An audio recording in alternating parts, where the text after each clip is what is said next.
We are packing up this morning. Knick-Knack is putting the final touches on hers. This was a great campsite last night.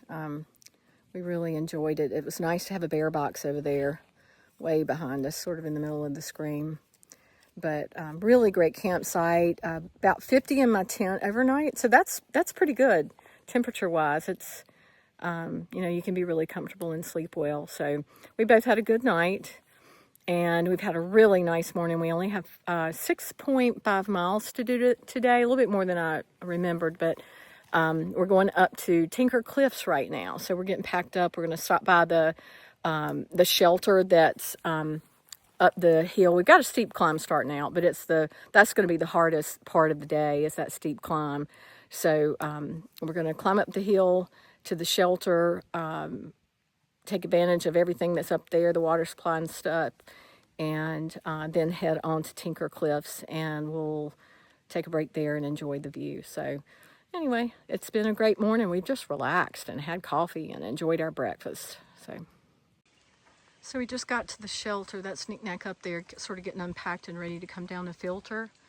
But usually the shelters have some sort of water source, and this one is just a 10th downhill, which is really nice. And usually it has a sign, and that's a little sign that tells you which way the water goes.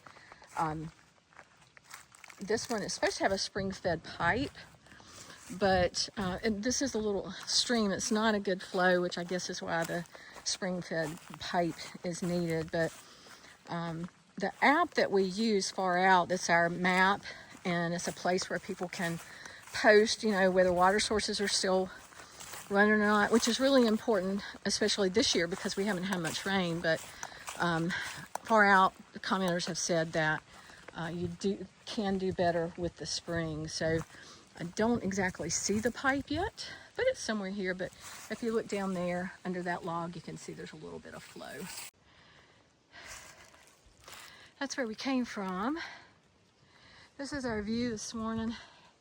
We are just about to Tinker Cliffs. We're not sure where Tinker Cliffs proper is, but there are just lots of cliffs around here with fantastic views. Since I'm walking, I can't really zoom in, but I think this might be it.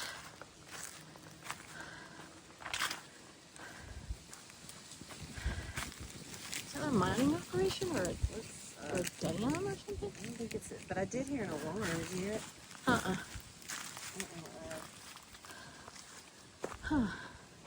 Well, I'm not getting too close because I don't do that, but this is our view. So we're gonna head on up trail and see if there's a different Tinker Cliffs. I suspect it's right there.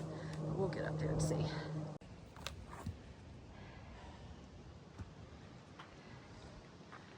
And what I don't think you can see on this is just the layers of mountains off in the distance there. Probably watching it on TV would help see that, but. And what we gathered from a couple fellas back is there's really no sign that says you're at Tinker Cliffs, and their thought is that all of these really pretty cliffs taken together is, sort of the Tinker Cliffs area. So. All right, we're off the cliffs, and this is our view. Got a little cruisy stretch right here. You can sort of see all the way. So when we get to these stretches, we're trying to make good time because we'd like to get to camp by 4. I don't know if we can make it. It depends on the rest of the terrain. But we know that getting up to Tinker Cliffs was our hard part of the day, and it was hard. It was 12% grade. I think I've already said that. But we made it. It was tough. So we're just cruising along and enjoying right now. We're on a little ridge, so I just wanted to video that. It's really pretty. The ridge is straight ahead. That's the trail. But you've got this really pretty view on both sides, and that's the nice thing about fall and winter hiking is, oh my gosh, you just get these awesome views. I mean, even back this way, you can see the mountains off in the distance. So really, really nice ridge walk. Trying to remember to turn and look at the view as we go. Even though we are feeling a little bit pressed for time, we're still making time to look. So, really nice. So we're circling around this Carver Cove Reservoir. Makes a really pretty view. Doing a little ridge walk, a little short ridge walk. Sort of the trail coming up to a little rocky area, it looks like. Real pretty. Just had to stop for a little snack break. So this is one of those areas still beautiful, but we don't see any markings. So we're trying to decide, okay, do we go through there?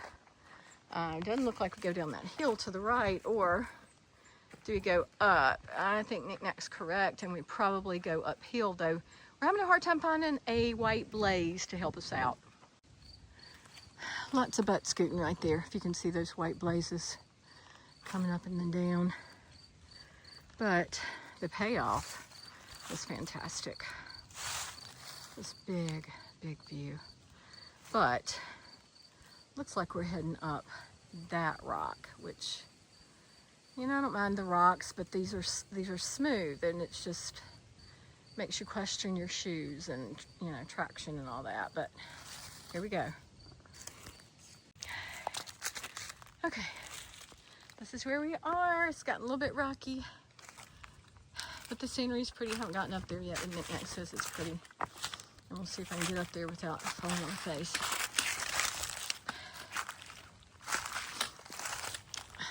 Oh yeah, pretty valley down there. Heard a cow. Yeah, we heard a cow. So, little farm in the valley.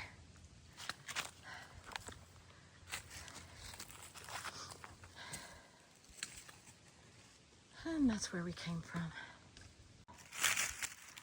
So we're finally at the shelter. It is a little bit before 4. So we actually did okay. The privy's up there, if you can see the top of it.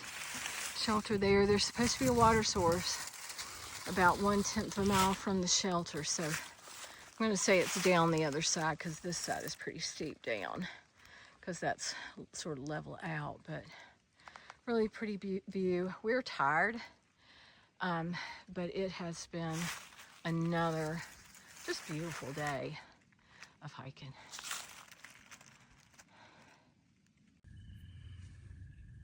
So this is our hiker mess, but we're setting up housekeeping. I've got my foam pad there, got my quilt and my liner down there at the end. This is the little blow-up mattress. And then Nikki's over there getting her house ready, but you know, it's not a lot of organization. You do the best you can, but it's comfy.